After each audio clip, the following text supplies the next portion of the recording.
Bonjour, bonjour à toutes et à tous et bienvenue dans ce numéro d'Afro Business qui parle de technologie et d'innovation. Le cloud 100% Made in Africa poursuit son ascension sur le continent africain.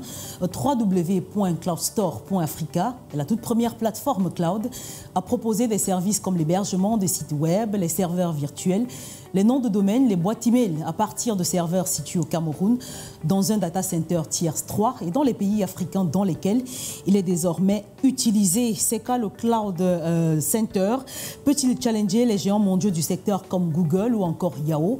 Et quel peut être son impact économique et social sur les économies, notamment africaines? Des questions que nous abordons en seconde partie de ce programme avec Anthony Samé.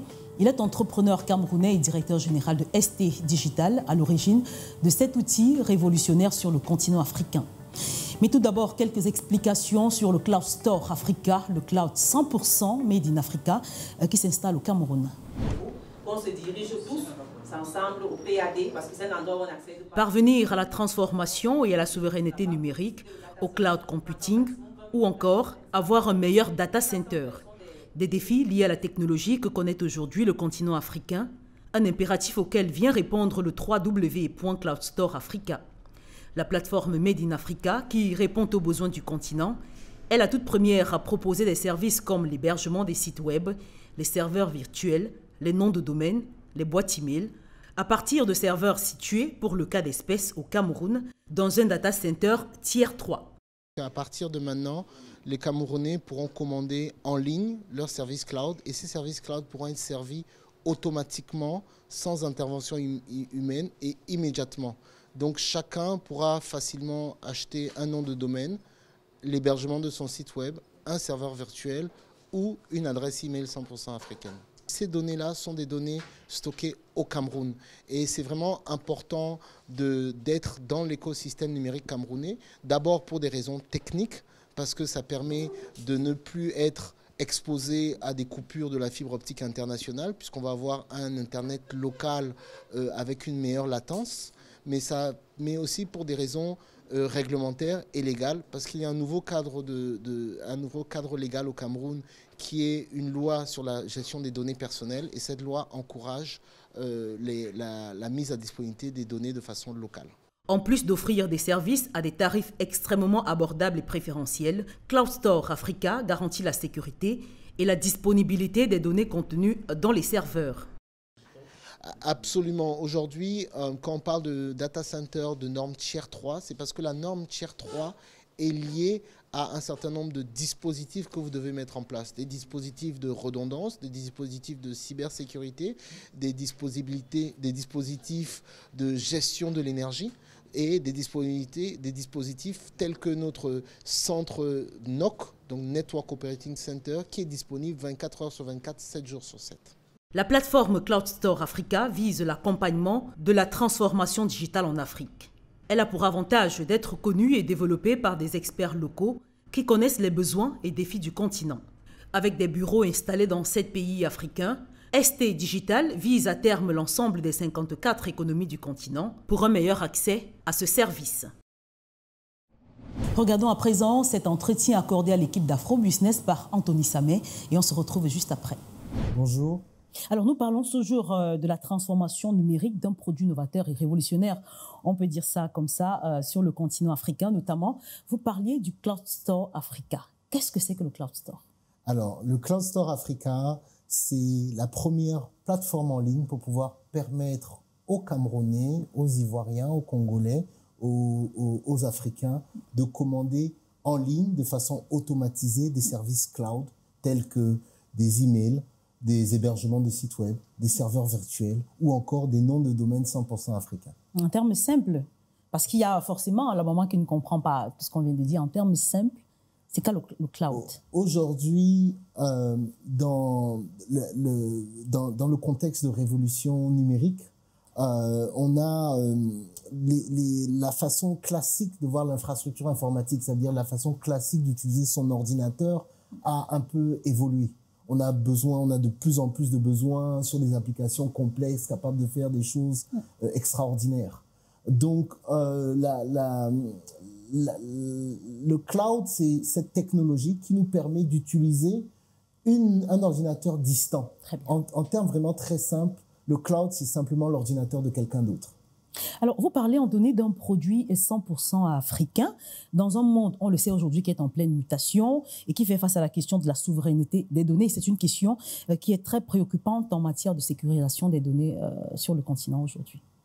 Alors, toujours dans ce contexte de révolution numérique, on utilise de plus en plus d'applications, on a de plus en plus de données sur Internet, de données sur le cloud. Et il se pose naturellement la question pour les citoyens, pour les gouvernants, pour les entreprises, de dire où sont leurs données, qui gère leurs données et dans quel contexte légal sont gérées ces données-là. Et c'est de cela dont découle la grande problématique de souveraineté numérique qui n'affecte pas seulement les pays africains. On a la même chose aujourd'hui en Europe, en Asie, dans le monde entier. On se pose la question de comment on va s'assurer de la souveraineté numérique de façon générale et de façon plus spécifique de la souveraineté de nos données. Très bien. Et là, justement, cette solution que nous apportons, qui est le CloudStor.Africa, que nous portons, va permettre aux Camerounais de stocker leurs données au Cameroun dans le cadre légal camerounais. Et la même chose pour d'autres pays africains. Si on vous comprend très bien, ça veut dire qu'on a l'impression que le cloud, une question simple également, peut être comparé à Yahoo, à Google. Essayez d'expliquer pour qu'on comprenne à quoi ça va nous servir, nous. Est-ce qu'on peut y entrer pour une base de données, pour se créer un compte Yahoo, un compte Gmail ou je ne sais pas quoi. Très souvent aujourd'hui, sans le savoir, on a déjà nos données dans le cloud. Et comme je le disais tout à l'heure, le cloud, ce n'est pas un nuage, ce n'est pas quelque chose de virtuel. Le cloud, c'est simplement les ordinateurs, les serveurs qui appartiennent à ces grands éditeurs-là, à Google, à Yahoo, à Microsoft. Ils ont leurs serveurs aux États-Unis, en France, dans divers pays du monde. Oui. Ce que nous proposons aujourd'hui, ce sont les mêmes services dans un data center, dans des data centers qui sont situés en Afrique. Pour le cas du Cameroun, nous sommes très fiers d'avoir été le premier acteur neutre, indépendant, à mettre en place un data center Tier 3 sur le Cameroun. Et c'est dans ce data center-là et dans sa version répliquée que seront stockées les données de notre service sur le CloudStor.Africa. Et justement, qu'est-ce que ça apporte au continent africain et au Cameroun, puisque nous sommes en train de parler de l'exemple camerounais? Alors, avoir un data center et avoir des services numériques souverains apporte non seulement des atouts techniques, parce que en cas, par exemple, on parle souvent de la rupture de la fibre optique sous-marine qui amène les données vers l'étranger, le ralentissement d'Internet. Ce cas de figure ne se pose pas quand on a un data center dans le pays. Donc, ça donne beaucoup plus d'autonomie, beaucoup plus de souveraineté, des atouts techniques autour de la latence. Donc, ça, ce sont des atouts, on va dire, techniques. D'un point de vue politique ou légal, c'est quand même beaucoup plus intéressant d'avoir un cadre des données qui sont dans notre juridiction. Aujourd'hui, si vous avez vos emails, vos données dans Yahoo, dans Gmail, elles sont dans le cadre du Cloud Act, qui est la loi américaine. Alors que là, en l'occurrence, les données qui seront stockées au Cameroun seront dans le cadre de la loi sur la gestion des données personnelles camerounaises. Mais est-ce que la dernière loi aujourd'hui permet une sécurisation des données personnelles? Parce qu'on parle quand même des cas flagrants de violation. Est-ce qu'on est sûr d'avoir ces données personnelles protégées avec ce cloud Africa, notamment pour le cas du Cameroun? Alors oui, c'est très important de reprendre un peu le contexte légal camerounais. On est parti d'une loi de 2011 sur la cybersécurité qui oblige les personnes qui stockent les données des Camerounais à les conserver en toute sécurité. Ça veut dire que si je suis une banque et j'ai vos données liées aux transactions de compte bancaire, si je suis un hôpital et puis j'ai votre fichier électronique, je me dois de protéger ces données-là. Et je suis légalement responsable s'il y a un cas de cyberattaque sur ces données-là. Oui. Donc ça, c'est le premier cadre légal. Maintenant, depuis 2011, beaucoup de choses ont évolué dans le numérique. On a la gestion commerciale de ces données-là. Comment est-ce qu'elle est encadrée? On a la gestion éthique de ces données-là, comment elles sont encadrées. Et puis, on a la gestion de traçabilité de ces données-là, ça veut dire où est-ce qu'elles sont stockées. Et donc, il y a un avant-projet de loi sur la gestion des données personnelles qui est en cours au Cameroun. Il n'est pas encore promulgué, mais il est déjà rédigé et disponible, qui va justement mieux encadrer la gestion des données personnelles au Cameroun. Donc, d'un point de vue sécurité, au point de vue légal, si on parle du cadre légal, les choses sont en train de se normaliser.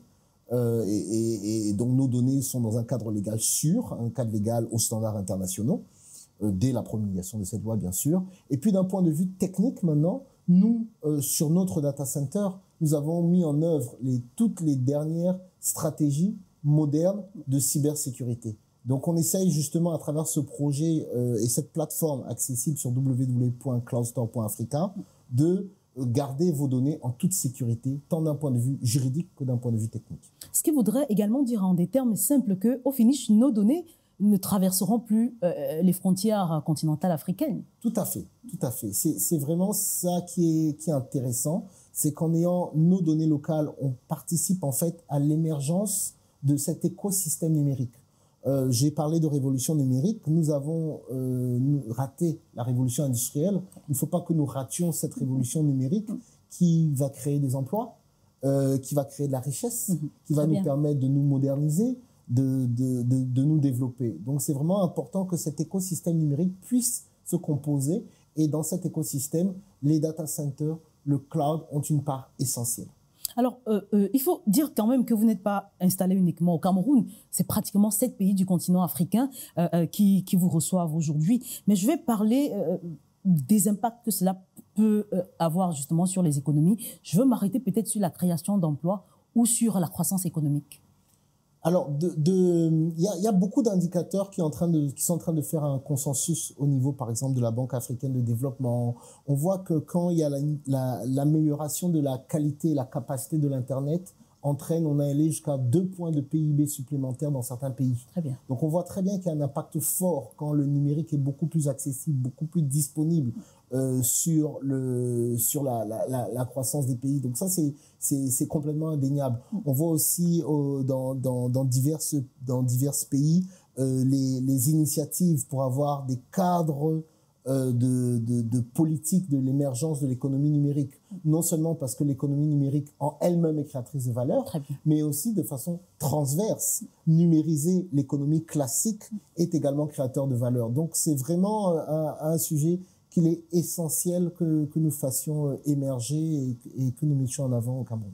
Alors, c'est justement l'un des combats que mènent les économies africaines depuis de longues années, le 100% Made in Africa. Et là, on a un produit 100% Made in Africa. Comment cela a été accueilli dans les autres pays, puisque vous vous installez récemment au Cameroun? Alors, on est très fiers. On est vraiment très, très fiers d'avoir amené ça. Pour nous, c'est de l'ordre du possible. Aujourd'hui, sur notre data center, on a une vingtaine d'agents qui travaillent en 24/7. Ce sont des emplois qualifiés, ce sont des emplois où nous avons une assurance maladie, ce sont des emplois où les gens qui sortent des écoles d'ingénieurs peuvent trouver des débouchés. Vous voyez très bien les dégâts qu'on a avec l'exode massif de nos cerveaux vers le Canada, vers les États-Unis, vers la France. Et il est vraiment essentiel de pouvoir créer de l'emploi de qualité sur ces thématiques-là. Parce que sinon, nous allons, avec nos impôts, financer des universités qui vont avoir des étudiants qui vont aller soutenir les économies des pays extérieurs. Donc, si nous n'arrivons pas à capitaliser sur cette économie du savoir, sur cette économie numérique, nous allons perdre l'opportunité historique de cette révolution numérique. Mais avant de parler peut-être d'un exemple de combien, on va parler des coûts peut-être. On revient sur l'offre www.cloudstore.africa. On sait quand même qu'il y a beaucoup de challenges sur le continent africain. Les coûts liés à l'Internet, peut-être l'électricité. Parlez-nous de cette offre. Alors, nous, je disais tout à l'heure qu'on avait été fiers, mais c'est parce qu'on est passé à travers beaucoup d'épreuves, à travers beaucoup de difficultés, y compris dans le positionnement du modèle économique. Aujourd'hui, vous comprenez bien que cette offre-là doit être concurrentielle. Ça veut dire qu'il faut que sur notre plateforme, une PME y trouve son compte et qu'on soit moins cher que le prix d'un Google. Donc, vous imaginez les défis pour une PME camerounaise qui met en place son data center, qui a des coûts de l'énergie qu'on connaît, des coûts de l'Internet qu'on connaît, et des coûts de l'import, de tout ce qu'on peut imaginer, arriver à un prix efficace, concurrentiel. Donc c'est ça, on arrive nous à avoir de l'hébergement web à des prix de 4 900 francs CFA par mois pour héberger un site web. Très bien. Avoir une adresse email chez nous, elle est à 990 francs CFA par mois. Il faut savoir qu'une adresse email Microsoft 365 ou Gmail professionnel monte autour de 2500, 2600 francs CFA. Très bien. Donc, on arrive à être moitié moins cher pour un service comparable sur la partie email. Donc, on arrive vraiment à avoir des tarifs agressifs. Maintenant, c'est une prise de risque. C'est des difficultés sur le modèle économique parce qu'on doit s'y trouver. Je parlais des coûts de l'énergie, je parlais des coûts de l'Internet. C'est des choses qui ont été difficiles et on espère vraiment aussi pouvoir être encouragé par des commandes publiques ou des commandes de grandes entreprises, justement, qui pourraient elles aussi mettre leurs données et leurs applications dans notre data center. Très bien. En tant que jeune entreprise, est-ce qu'aujourd'hui, vous avez le sentiment que les différents États africains, les gouvernements, vous aident d'une façon ou d'une autre à faire connaître ce projet et à l'intégrer véritablement dans les différents États? Alors, c'est très variable. Je pense qu'aujourd'hui, on a une maturité de la question du numérique qui est très variable. On va avoir des États qui vont être dynamiques, qui vont être engageants, qui vont même jusqu'à créer des zones franches numériques, qui vont détaxer, qui vont vraiment avoir des politiques très incitatives pour ces économies-là, et d'autres qui sont un peu plus passifs, qui ont encore des projets dans les cartons, on va dire, ou des projets publiés, mais pas encore réellement qu'on constate sur le terrain. Donc, je dirais qu'en fonction des cas de figure, on est aidé. Mais là encore, ce que nous, on attend, il faut comprendre que le secteur numérique est en très forte croissance.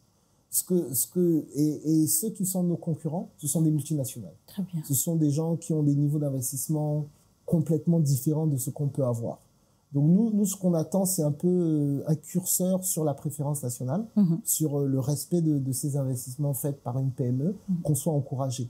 On n'attend pas une aide directe, mais on attend véritablement une préférence au moment de commercialiser ou transacter nos solutions. Alors, je vais vous poser une question, moi qui est en train de me faire rire. Est-ce qu'on peut avoir un aperçu, par exemple, un groupe de médias comme Dash, avec 2 télés et 2 radios, à combien, à peu près, on n'a pas de calculatrice en main malheureusement, à combien ça peut nous revenir par mois pour que nous soyons véritablement sur ce cloud? Alors, il faut bien comprendre comment ça fonctionne. Aujourd'hui, vous avez besoin, vous, Dash Media, de serveurs, parce que vous faites du montage vidéo, vous faites du montage numérique. Vous avez vos applications aussi de gestion de votre télé. Aujourd'hui, si vous devez acheter un serveur, en moyenne, il est entre 6 et 8 millions de francs CFA dans les rues de Douala ou les rues de Yaoundé. C'est ce que vous allez acheter. Très bien. Mais nous, on va vous mettre à disposition un serveur virtuel pour 98 000 francs CFA par mois. Donc, vous voyez que c'est pas seulement le prix, c'est le changement de modèle.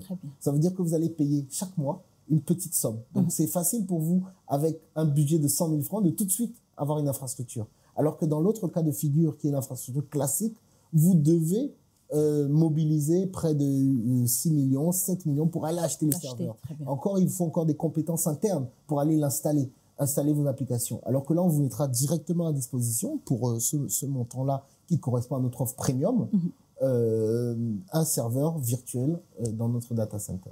Alors, Anthony, peut-être la dernière question. Vous avez probablement des perspectives, notamment gagner le marché africain. Alors, au fil des ans, au fil des semaines à venir, comment comptez-vous véritablement séduire les États africains pour vous implanter davantage? Quelles sont les perspectives de votre entreprise? Alors, aujourd'hui, nous opérons avec ce premier data center sur le Cameroun.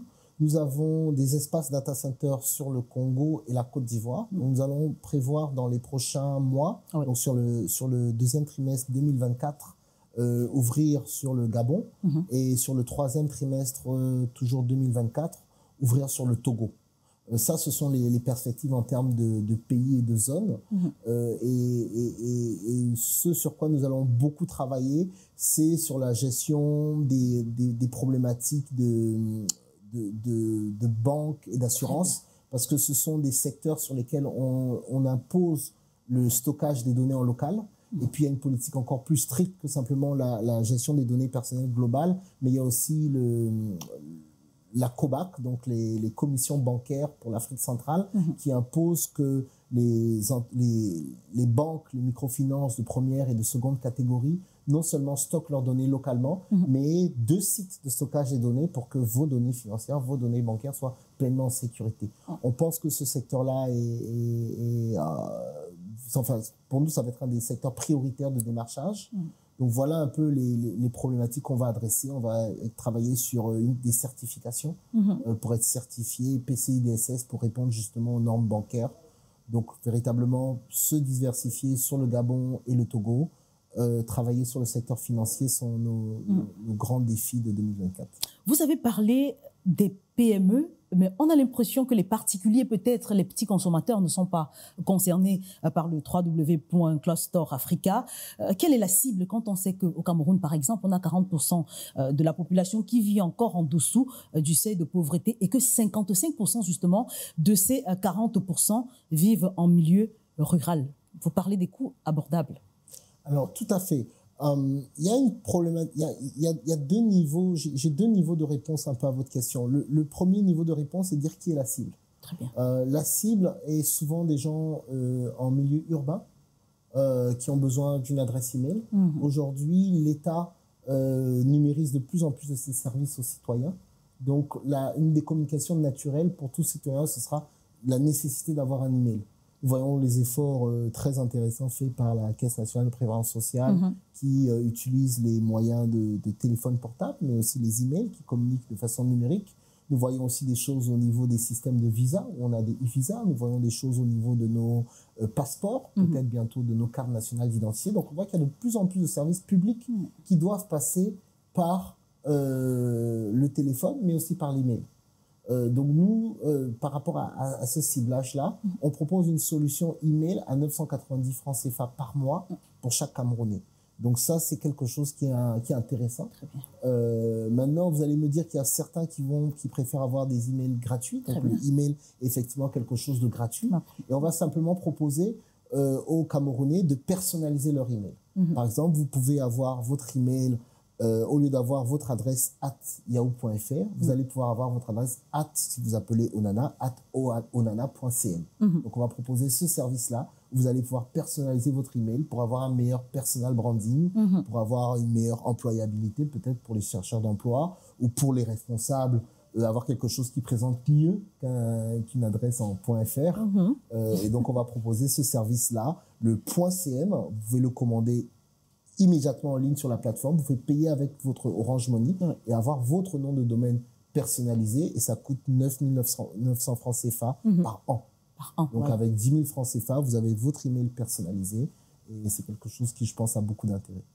Bien, je vais vous laisser partir, mais est-ce qu'il est plus facile pour moi, par exemple, de passer de yahoo.fr à, je sais pas, nga.cm sans perdre les données précédentes que j'avais dans l'ancienne adresse? Et c'est ça qui est très intéressant. On va lancer notre campagne autour de ça. C'est que vous pouvez continuer à utiliser, si vous êtes confortable, vous pouvez continuer à utiliser le yahoo.fr avec juste votre adresse. Donc les gens vont recevoir vos emails avec nga.cm. Vous continuez à utiliser votre Yahoo parce que vous avez là vos données, vous avez stocké vos données. Mais sinon, vous pouvez utiliser votre nga.cm sur notre plateforme cloudstore.africa. Mais est-ce que les données de Yahoo pourront se retrouver dans... Tout à fait. On a des services de migration où on pourra ramener les données de Yahoo vers le cloudstore.africa. Maintenant, on va laisser le libre choix à l'utilisateur de quelle plateforme il veut utiliser. Est-ce qu'il veut seulement rebrander, avoir une nouvelle marque pour son adresse email tout en restant dans sa manière de fonctionner, ou est-ce qu'il veut migrer complètement vers notre plateforme? Merci beaucoup, Anthony Samé, d'avoir répondu à nos questions. Je rappelle que vous êtes entrepreneur et directeur général de ST Digital. Merci beaucoup. Une interview qui met également un terme à ce numéro d'Afro Business. Merci à vous d'avoir été des nôtres. Je vous invite à revoir ce programme sur nos différentes plateformes de médias sociaux, sur Facebook, sur Twitter, sur LinkedIn, sur Instagram. Vous pouvez également nous suivre sur le canal 792 du bouquet Star Times ou au numéro 325 du bouquet Canal+. À très vite sur Tâche News.